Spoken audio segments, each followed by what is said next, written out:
working now, it's working. So we're just gonna hope that it works. Hi, guys. My lips are very shiny because I got this peppermint bark stuff in the mail from a friend of mine, and it tastes really good, and I just keep wanting to eat it.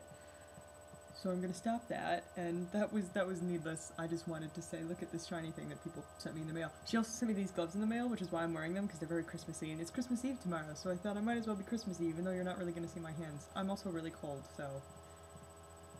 Yay, new gloves! And she also... Sorry, this is me. Emily's gonna ramble about random gifts that she's gotten in the mail, but she also sent me this thing. Look. Ooh. Ooh. Yeah. If you don't watch Doctor Who, watch it. If you do watch Doctor Who, this is the best thing that I've ever seen in my life. Look at his hair. Look at Levin's hair, and he's got a little bow tie. It's so cute. It's got a little TARDIS. I'm really excited about it. Okay, a high-pitched squeaky voice. I'm gonna stop now. No more high-pitched squeaky voice, because that's not what this video is about. This video is about avoidances. I just thought I would take a minute to say, Merry Christmas. I mean, it's not Christmas today. Tomorrow is Christmas Eve. So we're close, but not quite. But I figured I feel like probably nobody else is going to be posting a video before Christmas. If they do, I'll be really surprised. Because it's going to be Christmas Eve tomorrow and everybody gets a little bit, like, busy. So, I thought I would take the moment to say, from all of the Wotan writers, Merry Christmas!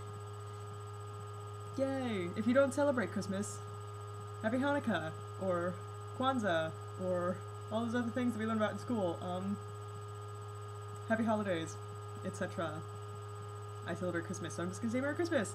Hey, just hands for Christmas! I'm very excited! I hope you're all excited about the holidays. I mean, at least you're getting time off if you don't celebrate. Yeah, okay. Now that that's my random spastic moment of the day, I'm supposed to be talking about avoidances in this video. I don't really know what to talk about.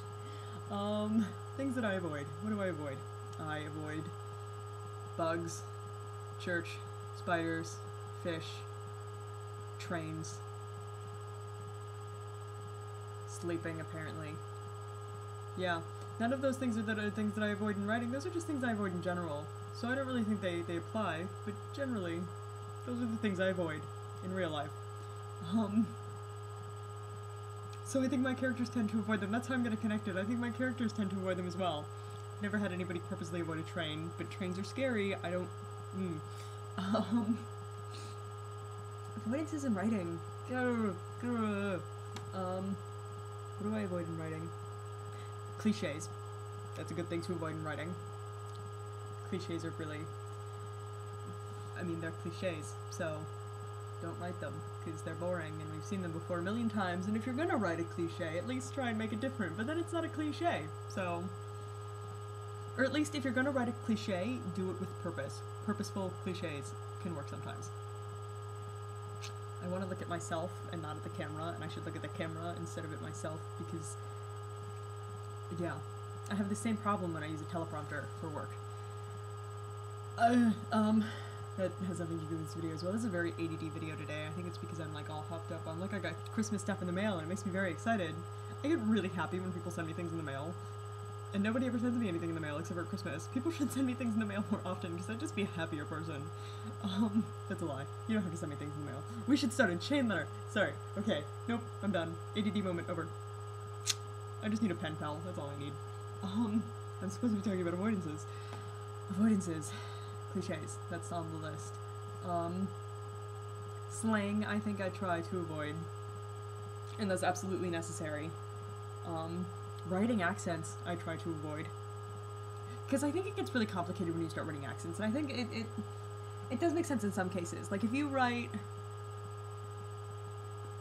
the thing with writing accents is that you've got to figure out which words you need to write in the accent, because if you overwrite an accent, I think it gets a little distracting. And I don't think, like, I think you only need, like, littlest hints of an accent in something for somebody to understand. Or you just need to say that the character... Like, if I say that the character is British, then you know the character is British, so you're going to hear him as British. And if you write the tempo of the words the right way, then that'll, like, you don't necessarily have to, like, Irish people speak in a certain rhythm. And if you write in that rhythm, then the reader will be able to feel that accent through the words, and you don't necessarily have to, like, spell it out for them. So I try to avoid writing accents.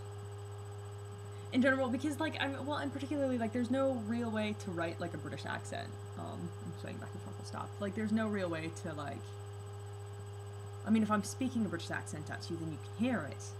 And you can hear what I'm saying, but the words, the way we form the words aren't different enough that you would be able to tell unless I was speaking it at you.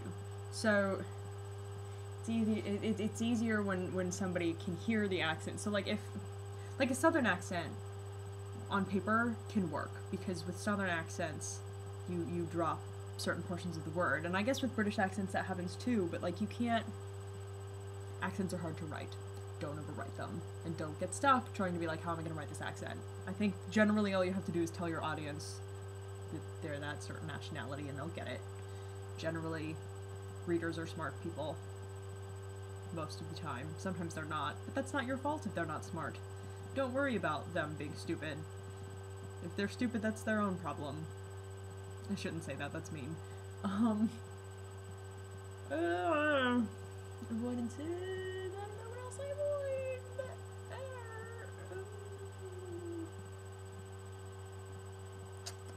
I avoid writing things that I really, really, really don't know about. I mean, to a degree, you can make things up. Because, wow, that was a really long pause again. To a degree, you can make things up. But you can only make them up if nobody else knows about them either. If you're writing about something that you don't know about and it's a real world thing that other people have experienced, either do your research really well or just avoid it. That's my advice on that portion. Because, like, you get into this whole thing where it's like, who has the right to tell what story? And I think as long as it's a human story, anybody has the right to tell it. But you've got to know your shit. Excuse my cursing. And my hiccups. Yep. God damn it. I don't cut things. The hiccups are staying in. I don't care. And my cursing. You can just live with it. I'm sorry. But, you know, if you don't understand what you're writing, then you shouldn't write it. You have to understand it at its very core. And I mean, you really have to know the subject inside and out in order to be able to write about it. So if you're writing about real world things, I think you should really, really understand it before you have the right to be like, I'm gonna make this story my own. Because if you don't understand it, then you're not gonna portray it correctly, and you're just gonna make people angry. And it's just kind of ignorant of you. So don't write something if you don't understand it. That's really, yeah, I think that's what I had to talk about today. This is a longer video than I thought it would be. Because I ended up doing a lot of rambling, and most of it was not about avoidances. Oh, I got an email. My phone is flashing. Wow, ADD. I'll stop. Yeah, anyway, Merry Christmas. Happy holidays. If you sat through this whole video, congratulations to you. I'll see you on next Thursday. I have no idea what we're talking about then. I hope you all have a happy holiday. And a safe holiday. Travel safe, people. Be safe. If you're driving, if you're flying, walking, biking, whatever. Train. If you're taking a train, really be safe, because don't trust those trains, man. Those trains are scary. Yeah, so, see you next week.